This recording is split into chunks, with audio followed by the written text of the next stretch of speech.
आपण मराठी माणसं आहोत आणि आपल्याला साहित्यात, नाट्य, संगीत आणि इतिहास खास करून आपल्याला रमायला आवडतं, मनापासून प्रेम करतो आपण. पण ते होत असताना भविष्याचा वेध घ्यायचा आहे, कारण एकट्या भारतानं $5 ट्रिलियन आपल्यासमोर ध्येय ठेवलेलं आहे. महाराष्ट्र त्याच्यात 1 ट्रिलियन असावा, पण आपल्याकडे आता सत्ताधारी म्हणतात की आपण 2 ट्रिलियन पर्यंत गेलं पाहिजे. साहित्याच्या मंडपामध्ये 2 ट्रिलियन इकॉनॉमी वगैरे हे शब्द आता ऐकायची सवय आपण करून घेतली पाहिजे. हे होत असताना जी मूस ज्याच्यातून हा मराठी माणूस बनतो, तो आतापर्यंत एका विशिष्ट मोल्डने, त्या मुशीतून बनलेला आहे. तरी मूस कशी चेंज करायची, हा मोल्ड कसा बदलायचा, आणि या निमित्तानं पुढे पाऊल टाकणारा आत्मविश्वासाने, मग तो सेवा क्षेत्रात असेल, उद्योग क्षेत्रात असेल, समाजकार्य क्षेत्रात सुद्धा असेल, त्याच्यामध्ये मोठमोठी नावं, जगामध्ये समाजसेवेचे आंतरराष्ट्रीय कार्यक्रम म्हणजे करणाऱ्या मोठ्या संस्था आहेत.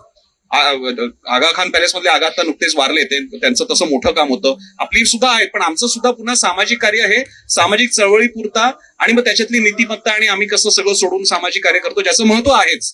पण या पलीकडे आंतरराष्ट्रीय पातळीचे ग्लोबल कॉर्पोरेट एनजीओज, अशा प्रकारे या प्रकारे विचार करावा लागेल.